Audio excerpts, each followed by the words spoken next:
Podcasting from sunny Clearwater, Florida, home to one of the most beautiful beaches in the world. Each week, we bring you real conversations with inventors, entrepreneurs, and product pros navigating the wild world of innovation. Whether you're just getting started or ready to scale, this is your place to fuel up and launch forward. And now here's your host, innovator, author, and invention expert, Carmine Danisco. What's up, everyone? Carmine Danisco here on the launch pad, and we're in our 8th season going on this year. You know, when I first started the show, I had a little bit of hair on my head. Now I got zero hair on my head. I got more listeners, thank God, and you guys have stuck with me throughout these seasons. And today, a great guest on, you know, somebody that I met years ago. He's been out there kicking the tires, just like us inventors out there, making headway, ups, downs, you know. And we were just talking before we started recording. It's almost impossible to explain to people who are out of this business, not that they're bad people or whatever, unless you're in the inventor community, in the product development, manufacturing, and sales. It's very, very hard to explain the process and really how hard it is to get some stuff selling in the internet. But let's bring him on. This guy is awesome. I love the product. I told him from the first time I met him, Mr. Mike Silva. Mike, what's happening, man? How you doing, Carmine? Thank you so much for the opportunity to be on your show. Super excited to be here and looking forward to answering your questions. Yeah. You heard the little intro, and we were talking. I should have recorded that because, again, people just don't realize, the process of taking a product to market. I mean, you get it all the time. As soon as you say you're an inventor, how many people tell you, I got an idea for something? It's amazing because ever since I was young, I always had this thought in my head that I wanted to make something or start my own business. And when I saw people that actually had their own business or was a restaurant or, store, I was always fascinated. I was like, how do you take that leap to go out and do something? I'm like, that's kind of scary, isn't it? And I was just waiting. Every time I had an idea, I was a day late and $1 short. Oh, that exists. That doesn't exist.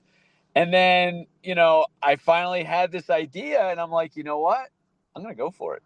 Yeah. And so I did, and did not realize the journey it was going to take me on and how much blood, sweat, tears, a little bit of joy that goes along the entire journey. But you know what, Karma? I would not change it for a second. Yeah. And you left one thing out, how much money it costs to do it the right way. Yes. Well, yes. I did have some fortune in the beginning of, getting some family and friends to lend money. I borrowed from my 401k. I paid all those people back. And now, I'm leveraged my house to get more product. Yeah. And I don't think people really truly understand, what it takes financially to go ahead and do something like this. Now, for those listeners out there that have this idea in their head and, they want to go to market, I would not suggest that you leverage your house or many, big assets before you test the market. Yeah. Test the market, test the products, do little bites before you take a giant bite of that elephant and see if it's working. Yeah. We all love our ideas, and jumping right in like that, right off the bat, that's some great advice, Mike. I mean, 1,000,000%, coming from somebody who's been in on this, for as long as you have. So I that's a really great to tell people, because again, we've heard some horror stories, and I know you have too, of somebody you wish you could have got to them before they made that leap, right. To give them some advice. The other thing is this: you're going to make mistakes. Sure. You're going to have these pitfalls, and as long as you learn from them, it's great. I would chalk it up to tuition. If you keep making the same mistake over and over again, then you're not going to survive. So I, briefly, in the beginning part of our business, I was getting all these emails from marketing companies. Oh, we'll take you to the moon. It's only going to cost you X. Oh my God, this guy's going to sell us out. So of course you jump right in, and $20,000 later, that was an expensive mistake. And I'll tell you this, I did not make that mistake again. And if I had to go back in time, I would not change it because I learned a tremendous amount from that. So as long as the mistakes that you're making aren't going to put you out of business and you're still survive, I say fine. And if you're able to pay it forward to other fellow entrepreneurs and I got some direction in the beginning from other fellow entrepreneurs that kind of paid it forward, do it. Pay it forward, help out your brother. Rising tides lift all boats. We're all in this together. No matter if you think they're your competition or not, everybody is cut from the same cloth. And I truly feel that you can help other people along the journey. I was helped. So if anybody wanted to reach out and had some questions, I have no problem answering them. Yeah, that's great, Mike. And, for you to be talking about this is 100% right. There's no way that you're not going to make missteps or back. But if it's continual and you're pushing that product, pushing it, into people and people just aren't, receptive to it, you got to really rethink it. And, the good part about Mike, what you have is, and I noticed this right off from talking to you years ago, is you're not only an inventor, an entrepreneur, but you're a business guy. Like, you have that business sense. To me, anyway, you do. That, yes, we're going to make mistraps. It's so great that you said that. So what? But it can't be detrimental. And I think that advice is so good that you pointed out. And listen, you call me a businessman. I never had one business class in my life in college and school or anything. And I just know that I can get in front of people, I could talk to them, and I could sell a little bit. And I figured, you know what? If I could sell this more than what I'm paying for it and I make a profit, I think I got a business here. So for those people out there, and I learned everything on the street, so to speak, where, I make a mistake, make a right turn instead of a left turn. If you have somebody in the audience that thinks they need to have an MBA or, has to have a degree in business to start their own business, I disagree. I think if you have the hustle, the drive, the passion, and the belief in what you're doing, and the customer likes what you're producing, I think you're way ahead of the game.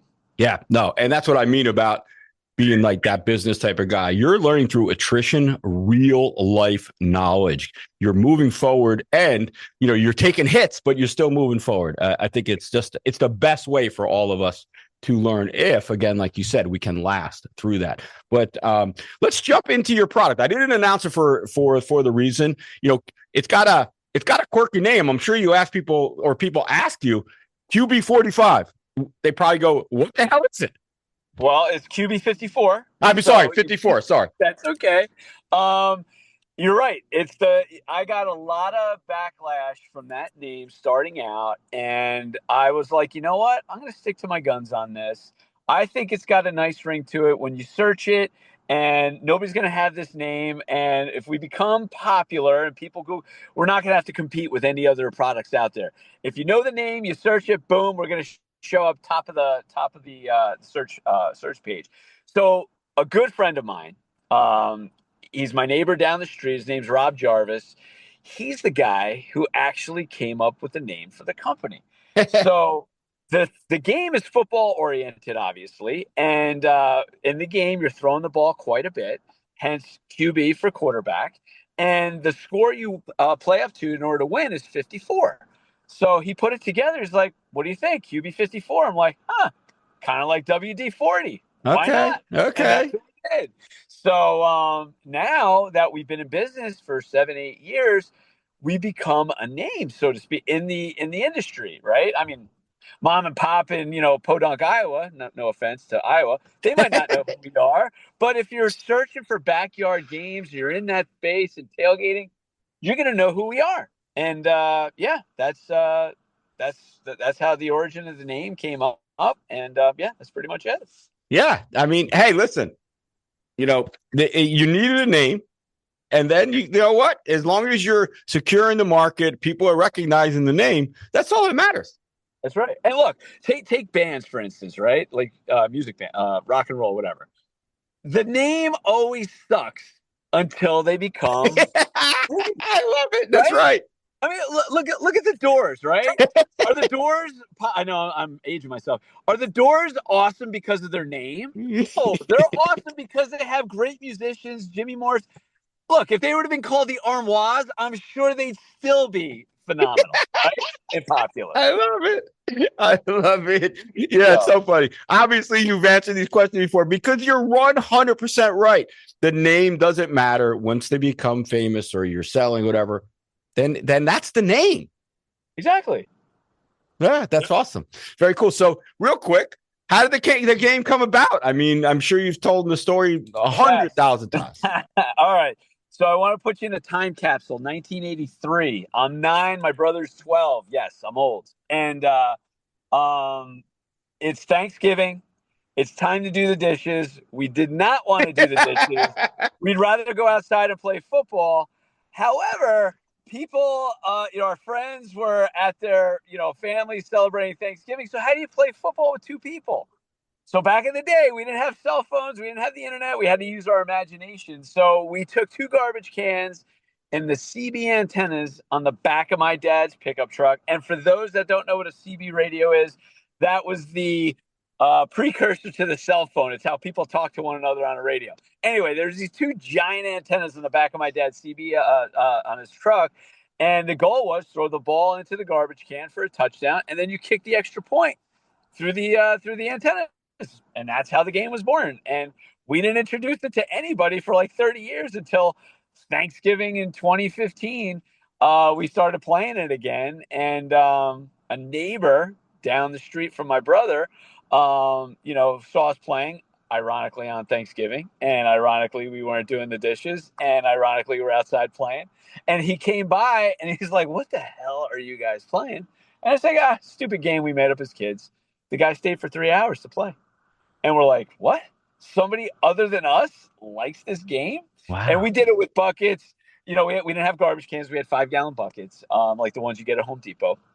And since it's harder to throw the ball into a 5-gallon bucket, we modified the rules a little bit.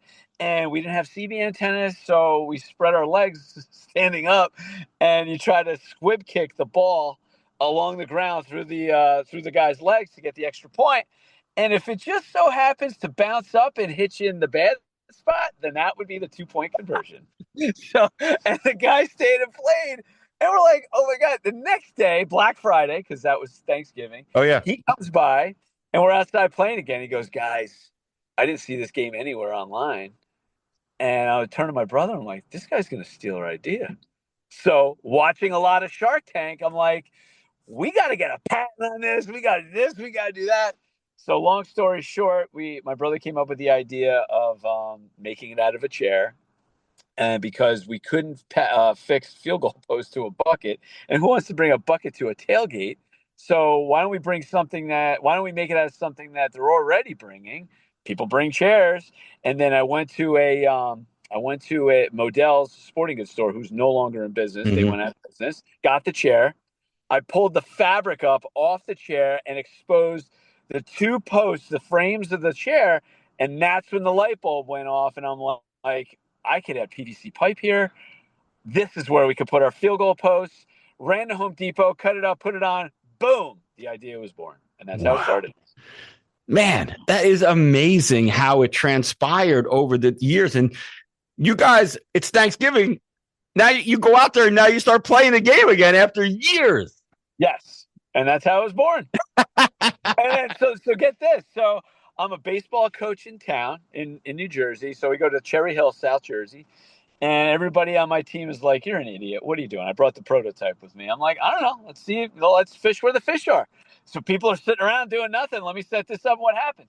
Family after family walks by. "What is that? Is that a game? How do you play it? Where do I buy it?" Yep. And at that moment, everybody on my team's jaws dropped and like, "Oh my God, I think you got something here." 2 weeks later, 3 weeks later, I go to the Jersey Shore with a better prototype, no inventory whatsoever. And this is what I was saying before, test the market to see if people want to buy it. So I have this prototype. Now, again, picture these chairs with field goal posts on top. People have never seen anything like it before. And I walk up and down the beach where everybody's facing the water. So I set it up in front of the water and people are like, what is this?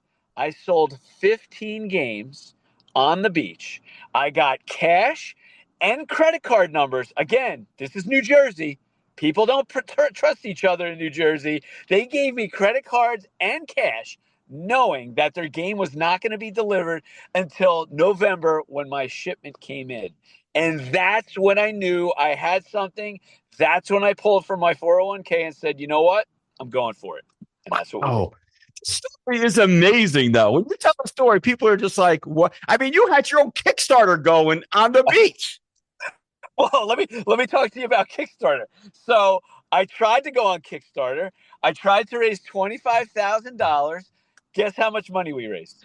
$3,000. $815. Yeah. I'm like, wow, I thought everybody gets funded. No. But it's not true. But there was a producer from a TV show that saw my video, and that's how he got on Steve Harvey's Thunderdome in 2017 in front of 4 million people. And it was produced by the producers of Shark Tank and Survivor. And that was within 1 month of our business being started. I was like, oh my God, this is crazy. Wow. All the signs are telling you, jump in. This thing's big, right? But there was no beware of all the stuff that you have to go through. That's what I was just about to say. And then listen, let me tell your listeners, an overnight success takes about 9-10 years in the making. So just want to let you know, guys, there is no such thing as a overnight success. Man, no doubt about it. And that's what's so great about talking with you. You've gone through, you don't even remember some of the ups and downs, right? Yeah. I mean, some nights you couldn't sleep. Some nights you went to sleep going, holy shit, we're here. Exactly. And, you know, I know I keep mentioning Shark Tank, but I did use that as my professor, as my college class, because I learned stuff from that show. Yeah. I never learned, because I was a science major. I didn't take any business classes. Yeah.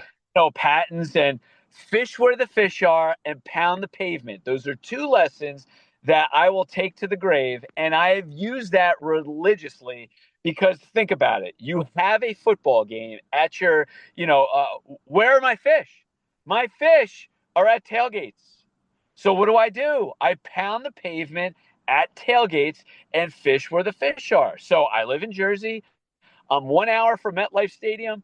I'm 1 hour from Lincoln Financial Field. That's 3 major NFL teams in metropolitan New York and Philly. But I didn't stop there. I went to Ohio State, went to Cleveland, went to Patriots Gillette Stadium, went to West Virginia University, all over the place with my kids in tow because I wanted to teach them how to fish. And selfishly, I want to spend more time with them and not miss out on some of the things you're doing.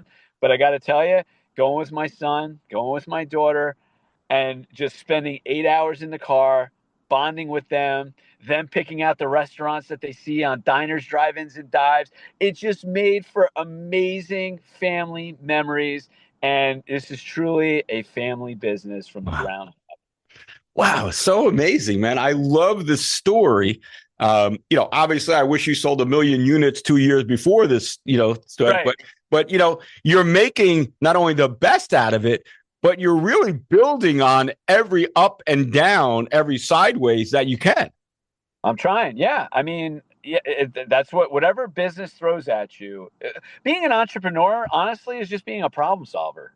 Problems are going to come up. You got to solve it. I mean, it's so easy to just give up and quit. And there's many times I wanted to do it. And listen, I got some very good advice from a mentor of mine. His name's Mike Luzio. I'm going to shout him out. Started his business, I don't know, $50,000, and he sold it for like $50 million, something ridiculously crazy. He saw me at a Rutgers tailgate. He's a graduate from Maryland, so Rutgers was playing Maryland. He sees me hustling in the parking lot, and he got one of his friends. He goes, "Grab that guy. I want to talk to him. I want to know what he's doing," because he's a businessman at heart. And we developed this friendship, this relationship, and he's helped me a lot every step of the way. And he gave me this one bit of advice. Never get too high and never get too low. Stay in the middle, even keeled. You're going to have great days and you're going to feel like you're on top of the world and you think it's going to happen every single day, and it's not going to happen. And then you're going to be in the basement thinking that every day moving forward, it's just going to, oh my God, it's going to be horrible. It's not true. Stay right in the middle, keep the ship on course, and keep moving forward. And ask yourself this question: what did I do today to move the needle? Every day you got to do something to move that needle. And today, I'm talking to you, Carmen. Yeah, there you go. I love this. But that is great advice because, when we get down as inventors or entrepreneurs, because we think we're working in a closet, nobody understands or we can't talk to anybody, we get really down, right? 100%. And being an entrepreneur is a lonely position because the buck stops with you, and there's a lot of people. I would say 99.9% of the population out there is not willing to take that risk and to go through what you got to go through. Just think about it.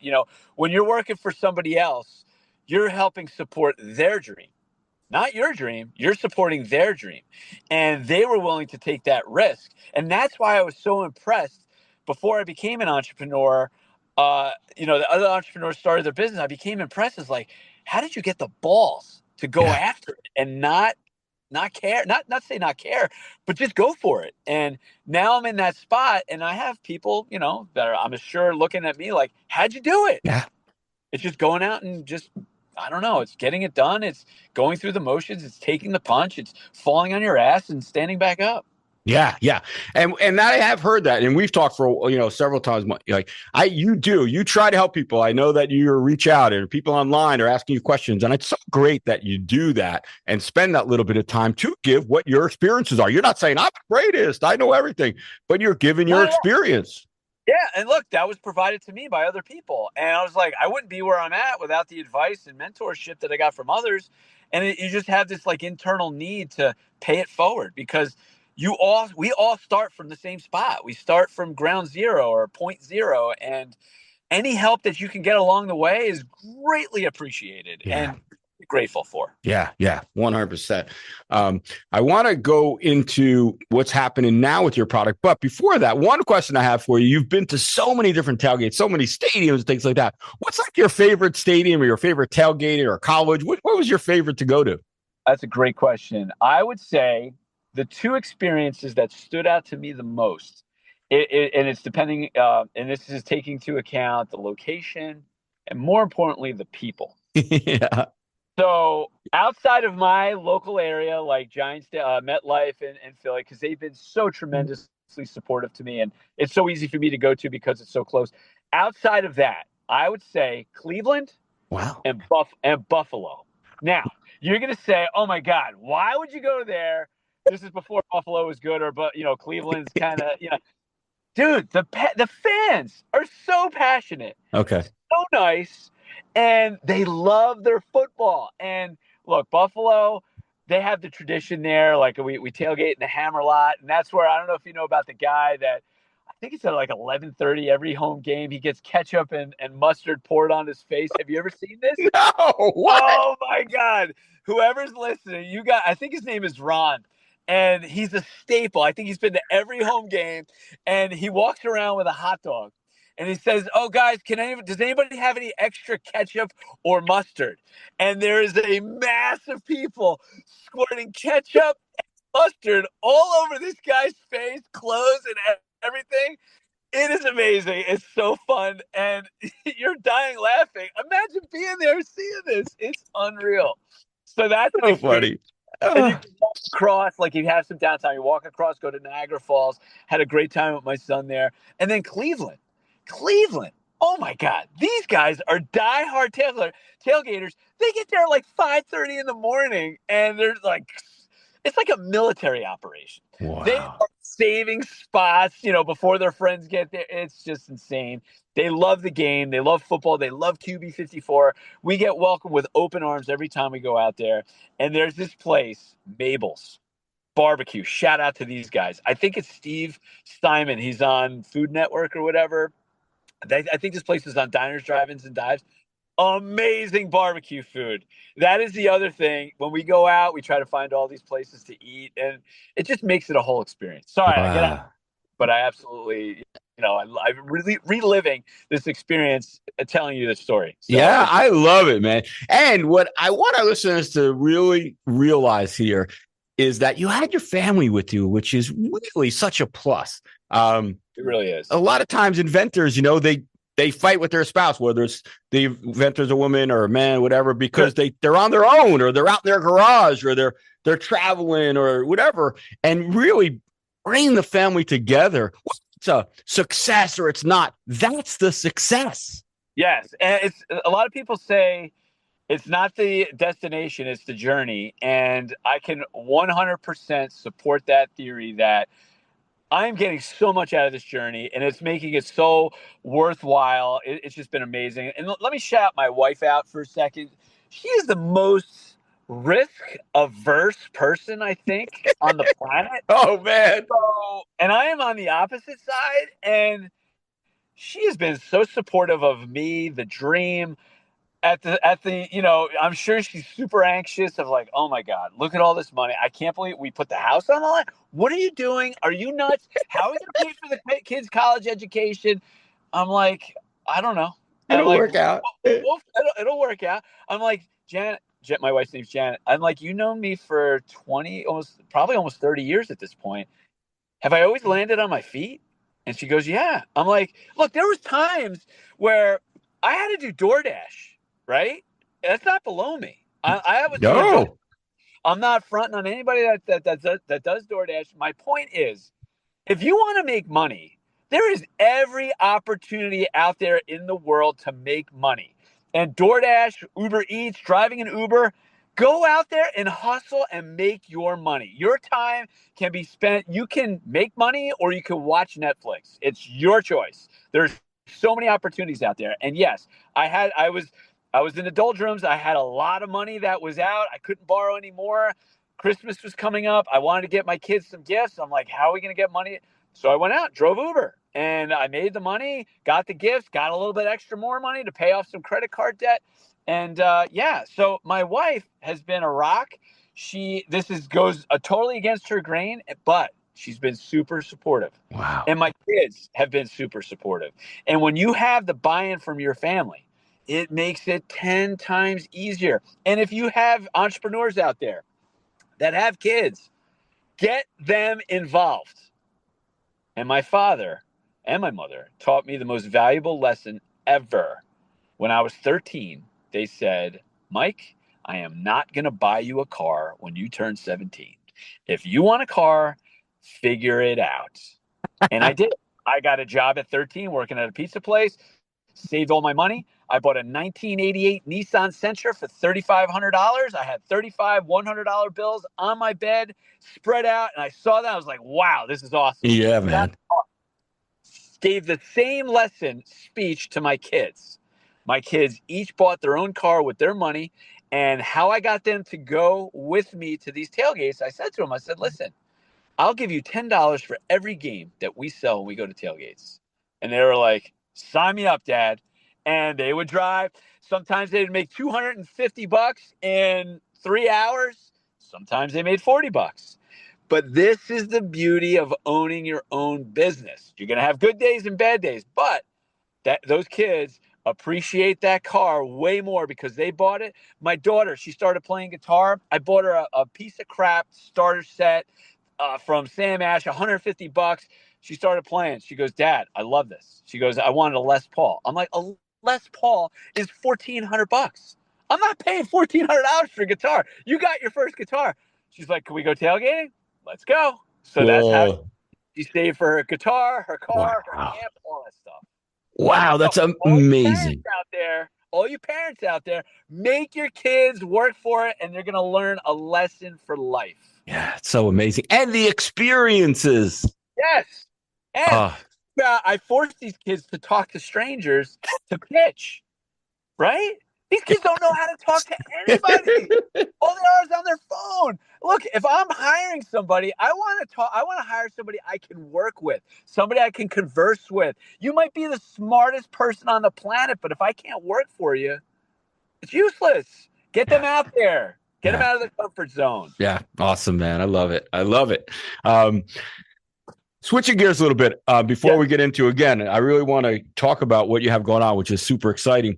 Just real quick on the manufacturing process, ups and downs. What should our inventors kind of look for, when they're really going to make a good quantity of their product? I would first off, I'd make some friends with other entrepreneurs that are in the industry making stuff, and I would bend their ear a little bit. Like if somebody came to me and asked me, "Hey, who do you use for manufacturing?" Why would I gatekeep it? I'll let you know who it is. I don't care. So that's the first step I would do. I would just really steer you away from opening up the yellow pages, just going online and trying to find somebody because I've gone through 4 manufacturers. Wow. 4. And I got ripped off on 2 of them, and the other 2 were okay. And then this my 5th one I've been with for 5 years now.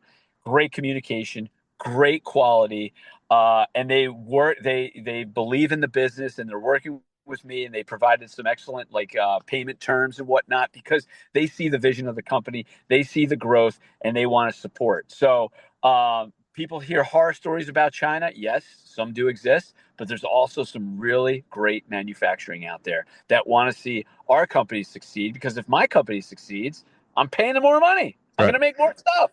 Yes. So my advice would be try to find an entrepreneur. Look, there's social media, there's DMs. You can DM anybody and get in touch with whoever you want. Oh, he didn't respond back. Do it again. Do it again. Do it again. Do it again. Just get in front of their face until you're annoying. Yeah. And then they'll finally respond. Yeah, 100%. I mean, if you Right? need to Isn't that talk to what I somebody. did? You, Carmen, I DM'd you constantly, and you said Yeah. I was annoying, so I got to talk to you. No, it's so awesome, man. But you're 100% right. You're 1,000,000% right. The manufacturing is a slippery slope if you just throw a dart at a phone book. You can't do that. You got to talk to somebody and get recommendations on who to use. And every manufacturer is not cut out for every product, which is Correct. The what you're really saying is take your time, and you got to find the right manufacturer. Right. And what you could do is you could spend a lot of money in the States. And look, would I love to make my product here in the States? 100%.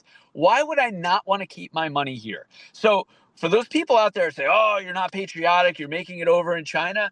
Look, I didn't invent this global economy. Oh God. I didn't invent how, the cogs are working and whatnot. I'm using the tools that are provided to me. And this was created by somebody else. This wasn't created by me. So, having said that, I would love to make it here. Unfortunately, I can't cost effectively, but I can start off small here to see what works. And then as I expand, then you move to China when you're going to do the volume, because there's a certain thing called MOQ, minimum order quantities. Now, when you're testing the market, and the minimum order quantity is 10,000 units in China, well, maybe it doesn't make sense to buy 10,000 units of something that might not work. Yeah. So start here in the States, and maybe you make 100 units, and maybe it costs you 3 times more than it does in China, but you're testing the market. Invest up front to see if it works, and then you scale in China, because unfortunately, that's the way it works right now. Yeah. And plus the modifications and the versions and the updates. Yes. Yeah, 100%. No, 10,000 units is not a market test. No, at least in my business, it's no, not too often. I totally agree with you. So, awesome, man. I love it. The part about it is, Mike, we're talking with you, is I can ask you anything. You've been doing this so long. You've learned so much during this process that you have the real information that our inventors This is a textbook. need. This isn't a textbook. This is real life on the streets. This is what happened. This is my version. Other people might have a totally, completely different version, and probably more successful. But when you talk to inventors, your versions are close. I'm sure it happens. These things happen to a lot of inventors and innovators in different types or different, segments. But a lot of it is the same, right? Yeah. I mean, look, we're not curing cancer here. We're not putting people on the moon.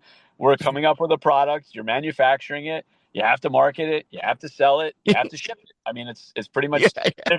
If all that makes you more money than what it's costing you, then you have a business. It's not rocket science, right? Yeah, 1,000,000%. That's good But and bad. it's the nuances in there. I mean, I oversimplified it, but the nuances of how to market, cost of customer acquisition, 3PLs. I mean, there's a whole bunch of stuff in the middle, and that's where you start learning stuff. That's where you can optimize and save some money and try to maximize profit. Yeah, and where different products fit in. So yeah, 100%, no doubt about it. So awesome, man. So let's get to the big news here, and this whole story for you has been big news. Yes. But from what you're saying, you're going to be on Shark Tank. I'm going to be on Shark Tank, yes. And let me just tell you, it's the most surreal experience in my entire life because I've been watching the show since season 1, studying it, and trying to build my business based on the principles that they preach or teach. And when I showed up in California for filming, it was just wild. I mean, Wow. to see the walkway, to see the fake fish tanks on the wall, to see the doors as they open, and then you see the shark seats. This is before I go film. You see the set. It's just like, oh my God. I played baseball my whole life. This would be like walking into Yankee Stadium and saying, all right, let's play ball. It was wild. And just to give you a little backstory, I tried in 2018 and 2019 to get on the show. And I did it online, didn't go to an on-site audition or anything like that. And I sent in my tape. They loved it both times. Say I got to the next round and no callbacks or whatever. And then fast forward to this year, my wife was actually going on a job interview, and she was talking to somebody that was interviewing her, and they got off topic and they got on family life, and she started talking about the our game and business. And the guy says, "Oh, do you know that Shark Tank, they're doing auditions on Friday in Philly?" And this was Tuesday. So she comes home. She goes, "Shark Tank's doing auditions on Friday." I was like, I don't know. I don't know if I want to do it. They didn't get me the other 2 times. And that thought lasted for about 5 seconds. And I'm like, all right, screw it. I'm going to do it. So I go to Philadelphia. It's at the Rivers Casino right there on the water. They give you specific instructions. Do not get here before 7 o'clock in the morning. So, of course, I get there at 6:30. No doubt. Online. There was 1,000 people online already. I'm like, does anybody not pay attention to directions here? So I'm like, damn it, why didn't I get here earlier? So there's 1,000 people online. I felt like I'm on American Idol. I can't carry a tune, but you always see, the lines of people auditioning. And I start talking to people, and then when they funnel us into this room. But before that, I see a local news reporter, ABC. And I'm like, I get into my seat. I was talking to somebody. I'm like, I hate to interrupt you. I'll be right back. I grab my chair and a football, and I go right in front of the camera.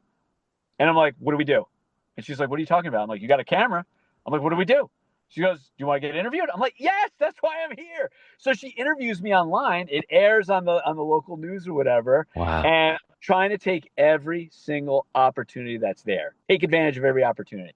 So then they put us in this big holding tank, and they give you instructions, and they say, be passionate about your product, because if you're not, nobody else will. So I took that advice, and they shuttle us into another room where you're in front of other casting people, and you can hear a pin drop. I'm like, nobody's listening to direction. So it's my turn. I am loud in their face, and one of the casting people says, I remember you. I'm like, you do? She's like, yeah, you applied before. I'm like, I did. She's like, I remember the face, I remember the name of the business, and I remember the energy. And I'm like, well, why didn't you put me on this show? And she's like, oh, it's all about timing. I might not have had sales then. At this point, we had $7.5 million in sales. And we just got into 200 Dick's Sporting Goods stores across the country. Wow, fantastic. She's like, wow. And I got a call the next day. Wow. They flew me out to California. And just because you go out there and you tape doesn't mean you air. So there's 30,000 people that apply every year. Only 100 make it on air. Yeah, man. I've known a lot of people that have aired, and they've been one of those extra 10 or so that have aired. Right.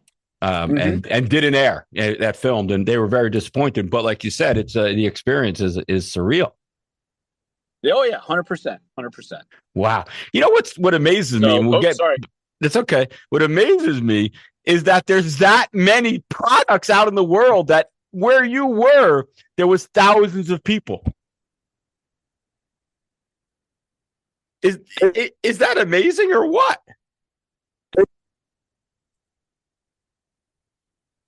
It it's just to have that many products trying out for Shark Tank to me is just wild to get that kind of turnout. And so I don't know if you can hear me, Issue with Mike. my audio for some Okay, reason. Can you hear me now? Or yeah, no? I can hear you, man. Uh, Okay, good. yeah, Um, yeah, to have that many products out there is it's unreal. 30,000. That's a lot. That's a yeah. lot. I mean, I am sure that just like in any industry, like take American Idol, right?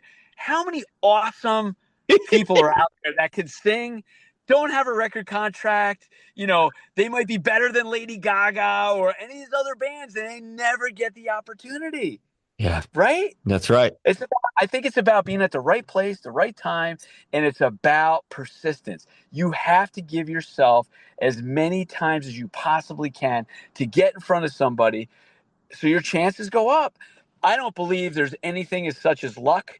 You make your own luck, right? Like I gotten onto NBC, ABC, CBS. And they do like the B-roll in between football games. They do people outside like tailgating and whatnot. I make sure that if there's a camera, I'm getting my face in front of there and I'm doing it. Yeah. Perfect example.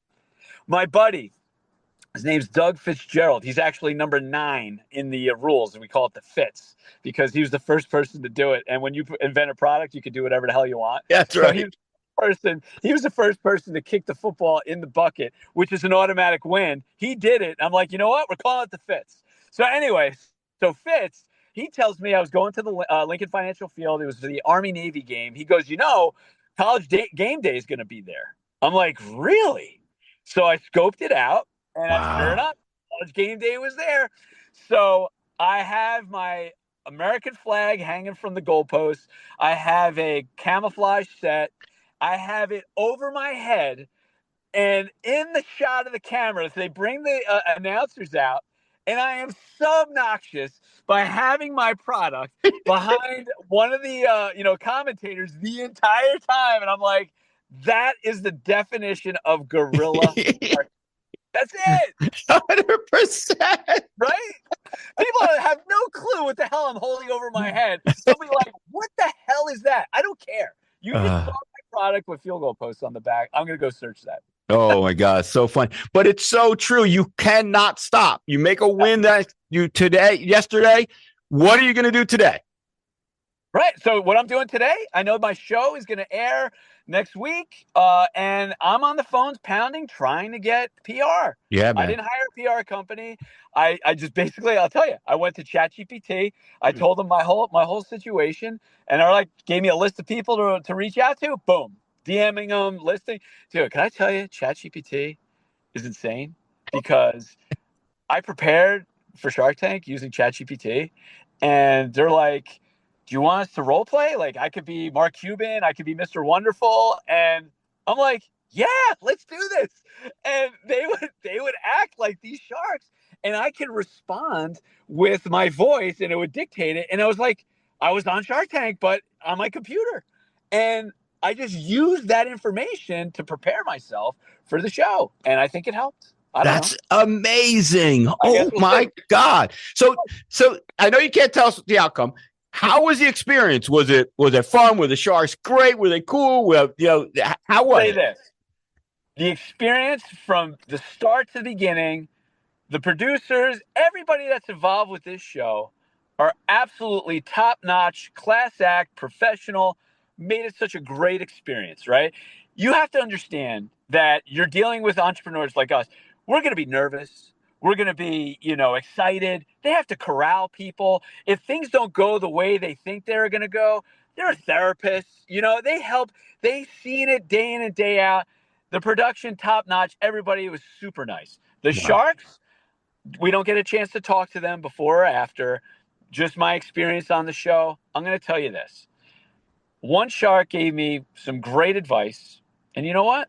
I took it. I took the advice, and I'm implementing it now. So every experience is a learning experience. Yeah. You just take – look, these people have millions, billions of dollars. They know what they're doing, right? Mm-hmm.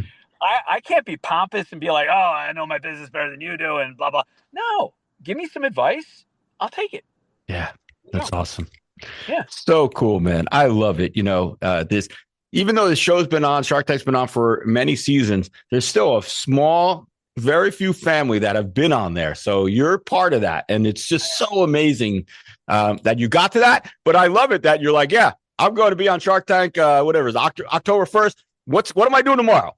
October 1st at 10 p.m. And I don't know if we mentioned this, but the game, QB54, you can get at 3 different locations. You can get it on our website at playqb54.com. You can get it at Dick's Sporting Goods. We're in 200 locations across the country, and you can get it on Amazon.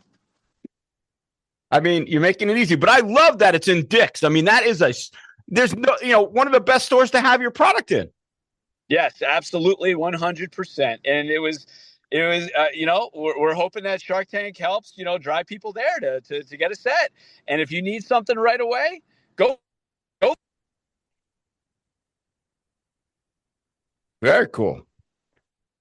I kind of lost your audio again, Mike, but we're going to slowly close up the show. Hopefully you can hear me and you'll jump back on. I got you. Okay, cool. You got me now? Yeah, I got you. Cool. Yeah. So awesome, man. Yeah. What do you think the best place for one of our listeners to go to your website and buy the product, or go into Dick's? What would help? I mean, any place. I mean, if there's a Dick's close by and there's one on a shelf, go ahead, grab it. We need some sell through there. You know what I mean? Yeah. But if not, you can grab one on our site or Amazon. And all roads lead to me. I love it. That's right. Well, listen, Mike, I appreciate you coming on. I know you got a lot of stuff going. I know that you don't pass up an opportunity, which I love about you. All your successes, I just applaud everything that you've done. You've really, really come around in the many years that we've known each other. I really appreciate it. Thank you. And wait, I'm going to cut you off. I really appreciate you guys. One, for this podcast for sure, but two, showing us on Fox, the local Fox channel with our product. Yeah, I was going to mention that. So you're going to have Mike's product on Fox on September 30th, and we're gonna demonstrate it. Hopefully, we won't blow it, but we're gonna demonstrate it too. I'm gonna have the host, the anchors play in your game, and hopefully it'll come out good. But yeah, it's gonna be a lot of fun. Now, question: if it's on the 30th, are you able to say that we're on a certain show that's on a different network, or no? I'll ask them. They usually they're kind of like you. They're not too worried about competition. Usually they'll talk about a Shark Tank product or whatever, and that's not. But I'll ask them prior. I may sneak it in. They might get mad at whatever. But it's important that I can get that out there and again, get you some always viewership. Ask for forgiveness. Right? That's right, man. Ask for forgiveness. 100%. So yeah, we'll be on Fox with the product. It's so cool. And what timing was that? We were doing a tailgate, and boom, your product popped right into my head, and you're going to be on Fox the next day. So I mean, come on. That's awesome. That's awesome. All right, Mike, I'll let you go, man. Again, I appreciate it. Let's catch up after, and let us know. Maybe we'll do an update to this podcast to see how the Shark Tank airing went. I really would love to hear. Yeah, I would love to. And listen, Carmine, I really appreciate the opportunity. Super grateful for it. And if you ever want to reach out, do it again. Like you said, I'd be more than happy to. And if you have any listeners that say, hey, can I get in touch with that guy or whatever? By all means. Yeah. We'll give out your contact at some point. Just we don't want people to inundate you because, again, once you hit Shark Tank, it's a whole different story. Right. So we just got to be careful what we do that. But yeah, QB54 guys, go out there and get it no matter what. And if you're going to get one, get it before Shark Tank airs because I'm hoping they sell out. I'm hoping too. Oh, that's awesome. Hey, support the American dream and support the little guy. That's right, man. That's right. So all you listeners out there, I appreciate you sticking with us for the last 8 seasons or 9 seasons, whatever that is. If you can, go out to Google Play, iTunes, leave us a rating, review. Make sure you follow the show. You're going to get characters like Mike who are really, really making it big out there, and they know what they're doing. So it's awesome. Thanks a lot, Mike, and we will catch you next time on the Launchpad. Thank you, Carmine. Bye, buddy.